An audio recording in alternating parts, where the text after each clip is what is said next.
Abike is seen fleeing through the dense jungle, her pulse racing as she rushes for her life. The distant sound of oro rings hauntingly in the air, a frightening religious chant that every hamlet understands as a portent of disaster. Abike's mind rushes, trying to find refuge, but the jungle affords no cover. Her shape is barely discernible in the moonlight as two dark men chase her ferociously.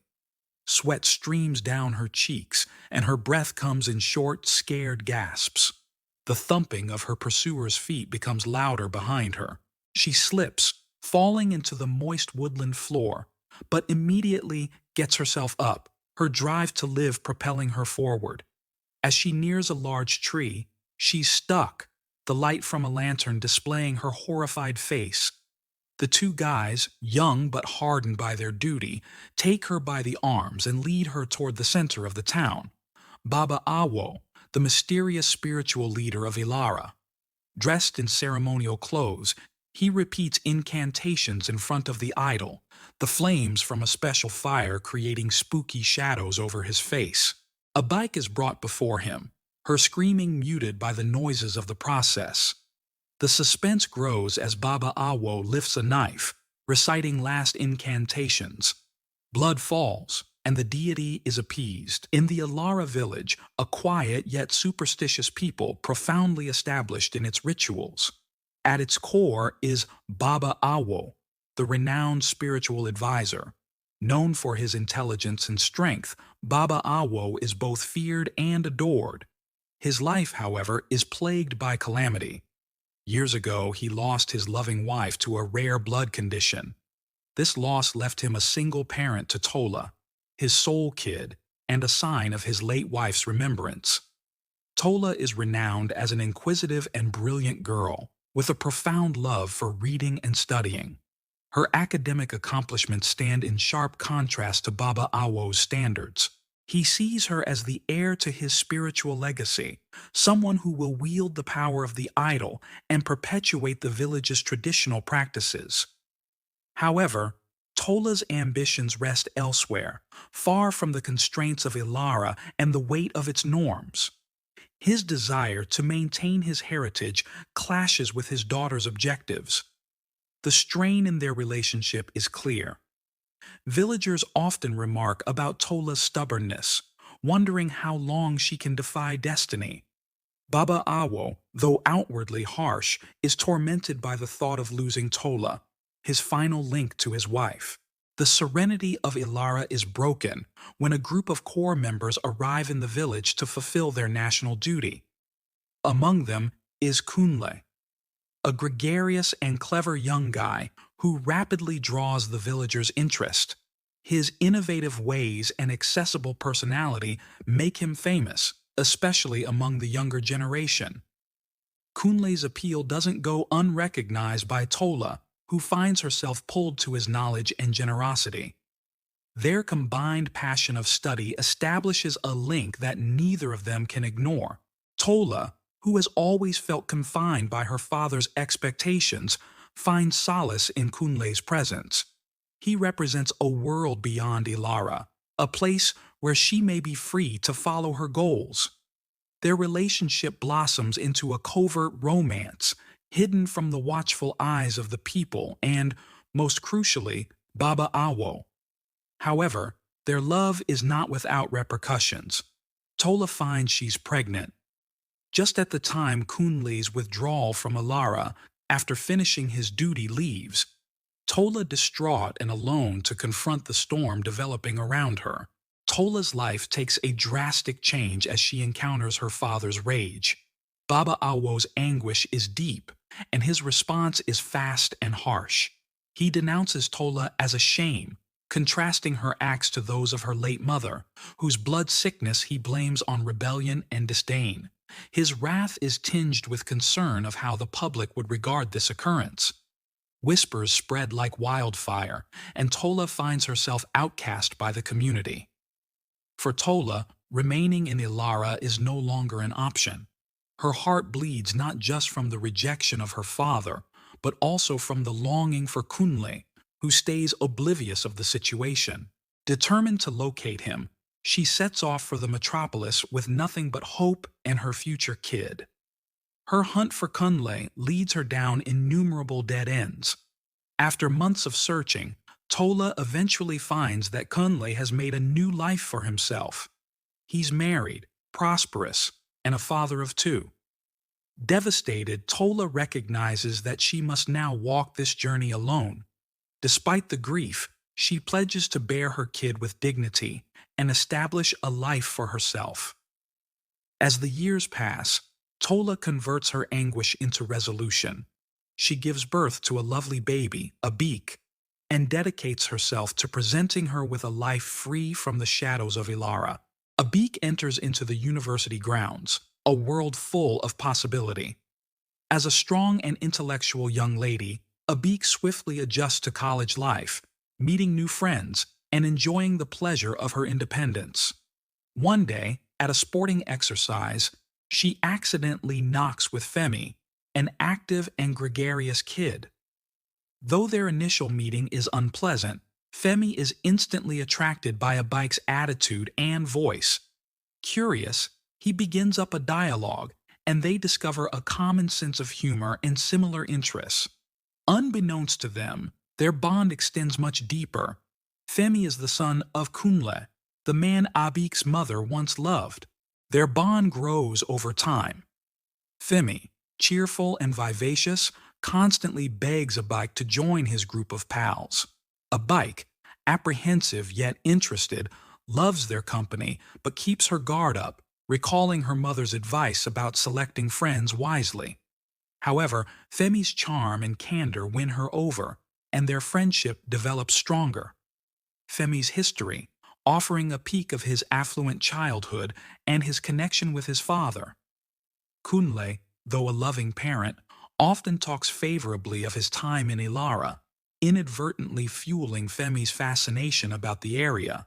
Meanwhile, Abike began telling anecdotes of her mother's experiences in Ilara, igniting Femi's curiosity further. Femi offers an unusual Valentine's Day plan. Instead of traveling to the city, he offers they visit the town of Ilara. The proposal delights the group of friends, especially Abike, who sees it as an opportunity to reconnect with her roots.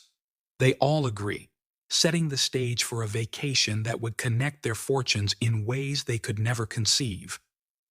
As Femi and his friends get ready for their Valentine's Day excursion to Ilara, anticipation is in the air. They are getting ready to spend a day in the village, seeing local culture, and enjoying a break from the metropolis. In particular, Abike can hardly wait to visit the location about which her mother raved. She doesn't realize that by proposing Ilara as the location, she is setting in motion a series of events that would change their lives irrevocably. When Baba Awo prays first thing in the morning in Ilara, he experiences a disturbing vision. An ever-present deity that inspires both dread and power demands a sacrifice in order to avert disaster. As Baba Awo lays forth the conditions, the village head, or Baale, listens in terror. Human blood must be shed. In order to prevent needless deaths, Baba Awo and the Baale have decided to make an announcement that everyone must remain indoors during the ceremony. At midnight on February 14th, the sacrifice will take place. The people, accustomed to accepting such directives, reluctantly prepare for the curfew. Fear and superstition seize Ilara as whispers of the ceremony spread. Baba Awo, however determined, carries the weight of his acts. His faith in the idol has been his driving force, but this time the price feels heavier than ever. As the date comes, Femi and his buddies complete their arrangements to leave on February 13th. Abike, meanwhile, is delayed by an important assignment and pledges to join them later. Though Femi is initially hesitant, he accepts, assuring her they will meet in the village. This seemingly little delay will prove to be a fatal decision. The morning of February 13th is sunny and hopeful as Femi and his pals begin their journey to Ilara. The party is in good spirits, joking and laughing as they load their belongings into the car. For Femi, This journey is more than simply a vacation. It's an adventure, an opportunity to see the village his father always mentions. For Abike, however, the day starts on a different tone. She's divided between her excitement about the vacation and the need to finish a crucial work. As Femi and the gang depart, Abike assures them that she would take the next available bus and meet them in Ilara later that evening. Femi hesitates, feeling uneasy, but eventually accepts, trusting her judgment. "Just make sure you text when you're on your way," he replies, his concern hidden behind a smile. They talk about their plans for Valentine's Day and speculate on what the village will be like. Their joy is evident, but the tone changes as they reach Ilara. The lively conversation fades as they notice the eerie silence of the surroundings. The group is unaware that Ilara is plagued by fear and superstition, with villagers preparing for the dreaded midnight ritual. Meanwhile, Abik completes her task and quickly packs her things. She contacts her mother, Tola, to notify her about the trip, leaving out facts concerning Femi. Tola, unaware of the true nature of the journey, issues her usual warning: "Be careful, my daughter. The world is full of unexpected dangers." Abike dismisses her mother's concerns and promises to phone when she arrives. At the bus stop, Abike boarded a vehicle bound for Ilara. The passengers consist of tradesmen, farmers, and people returning to their hamlet. The driver, a middle-aged man with a weathered face, makes small chats with the passengers, telling them about Ilara's customs and rituals. Abike listens carefully, her interest piqued by references of the Oro and the village's odd traditions. As the ride progresses, the bus abruptly comes to a standstill. The engine sputters and stops, leaving the travelers stranded on a remote stretch of road.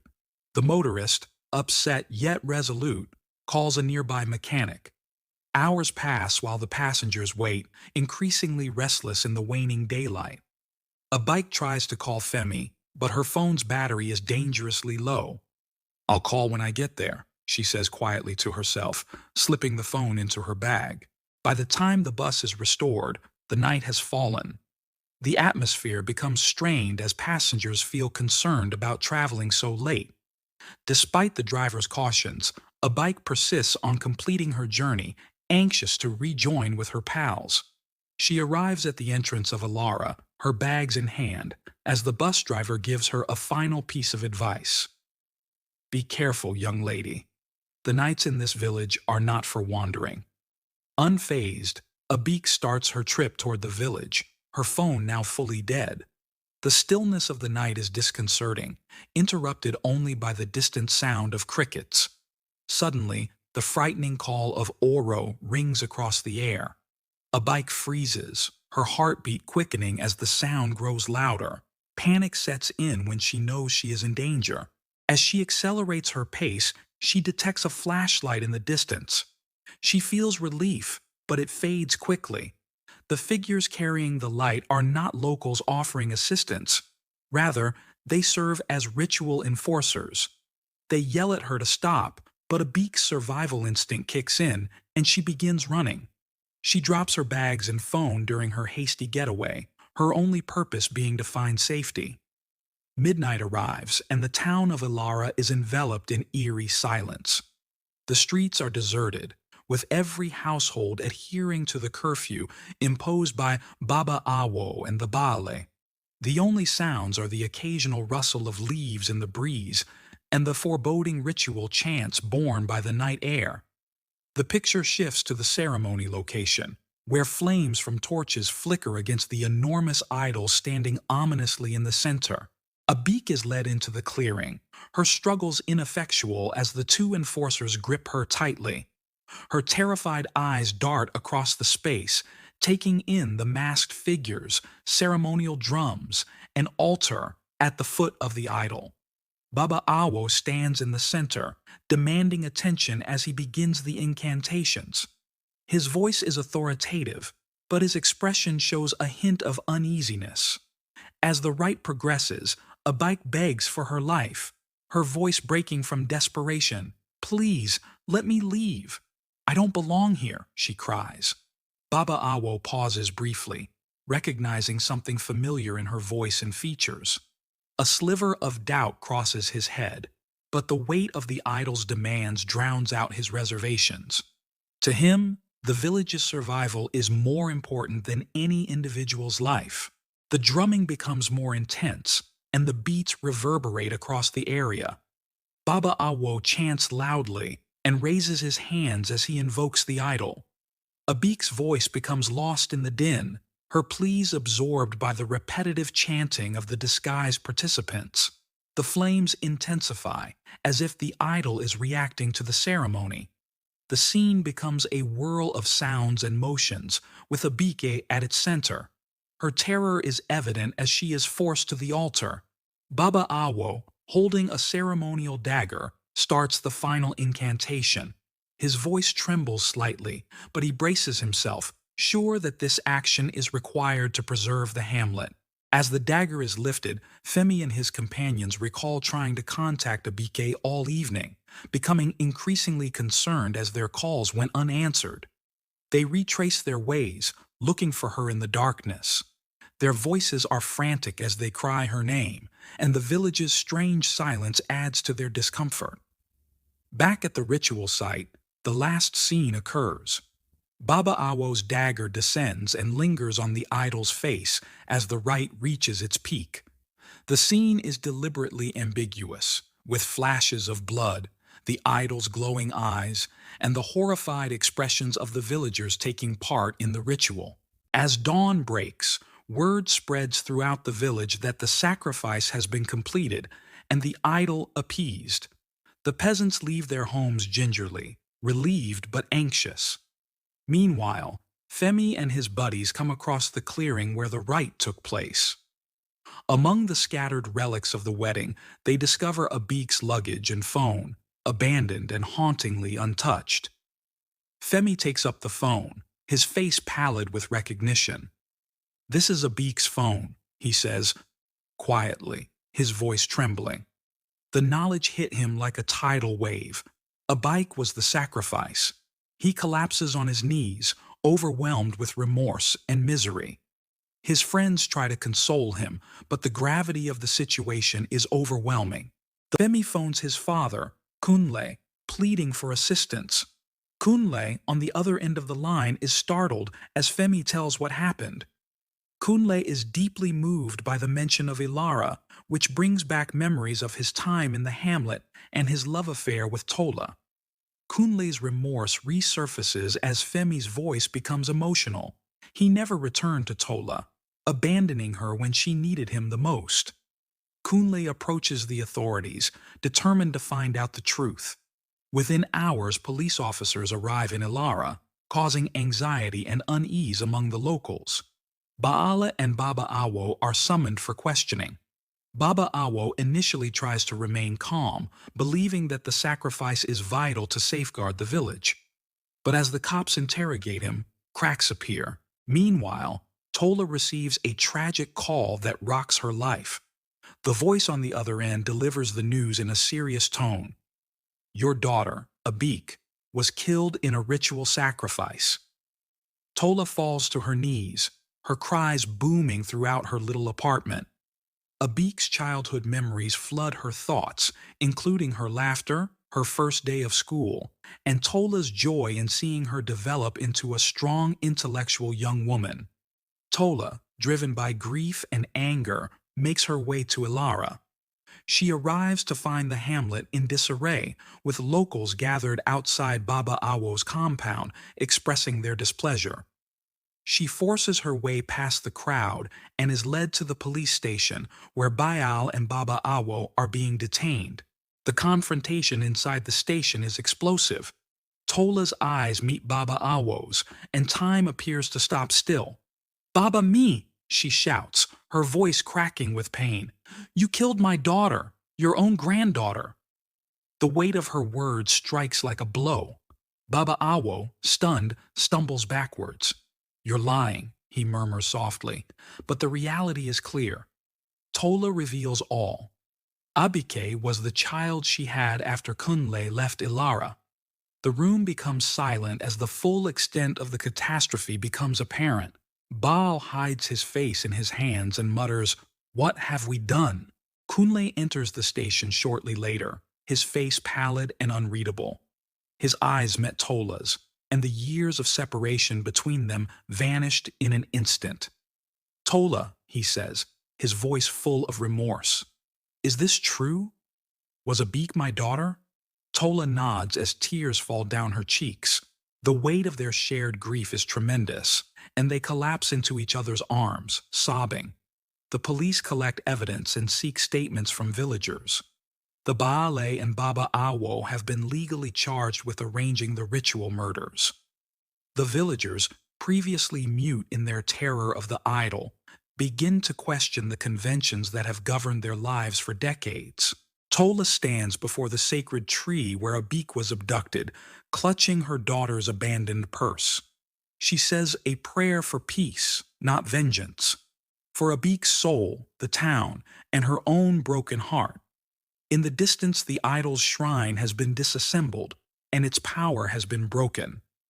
The trial of Baba Awo and the Baale was a watershed moment in the community of Ilara, shattering its basis of tradition and superstition. The once revered Baba Awo, whose name aroused both dread and respect, has been reduced to a man attempting to explain actions he can no longer justify. The courtroom is tense, with villagers gathered to observe the unfolding drama. Prosecutors recount the case in great detail, including how Baba Awo arranged the ritual, how the Baal approved it, and how the old rite claimed the life of an innocent girl. Witnesses, including people who heard the ORO call that fatal night, speak up against the two men. The evidence is damning. Baba Awo sits stoically, his face a mask of regret, and the Baal stares down, unable to meet anyone's sight. When Tola takes the witness stand, the atmosphere in the courtroom shifts. Her voice, though heavy with grief, remains steady as she recounts Abike's life. She discusses her love for her daughter, the sacrifices she made as a single mother, and the joy Abike gave to her life. When she tells the court that Abike is Baba Awo's grandchild, gasps echo across the room. The news adds another layer of sadness to an already heartbreaking story. Kunle also talks, revealing his involvement in abandoning Tola years ago and the regret he has felt ever since. His comments are full of guilt, and he promises to do all it takes to honor Abike's memory. After days of testimony and deliberation, the verdict is delivered. Baba Awo and the Baale were convicted of murder and condemned to life in prison. The ruling elicits mixed emotions, satisfaction that justice has been done, but also sadness for the lives lost and broken. Baba Awo's stoicism fractures as he is brought away in handcuffs. For the first time, he openly sobs, whispering, "I only wanted to save the village." Back in Ilara, the deconstruction of the idol shrine serves as a symbol of change. The villagers, headed by younger generations, decide to renounce the rituals that have dominated their life for so long. Though some elders object to the process, Abike's death serves as a watershed moment. The town begins to embrace new ways of living, abandoning burdensome traditions from the past. For Tola and Kunle, the future is unknown. Kunle, who is now divorced from his wife, asks Tola for forgiveness. "I failed you once," he admits, his voice shaking. "But I want to do right by you now, if you'll let me." Tola hesitates, caught between the agony of the past and the prospect of a fresh start. She eventually decides to bring Kunle back into her life, albeit their reunion is bittersweet, overshadowed by the death of Abike. Tola is seen visiting Abike's grave. She kneels in front of the grave, her fingers tracing her daughter's name. "You were my light," she says softly, her voice breaking, "and I'll carry you in my heart forever." Kunle sets a bouquet of flowers beside her, their silence and acceptance of the loss of their daughter. Tola and Kunle leave the graves together, resolve to honor Abike's legacy by rebuilding their lives. Thank you for your time, and please like, share, and subscribe for more interesting stories. Bye for now.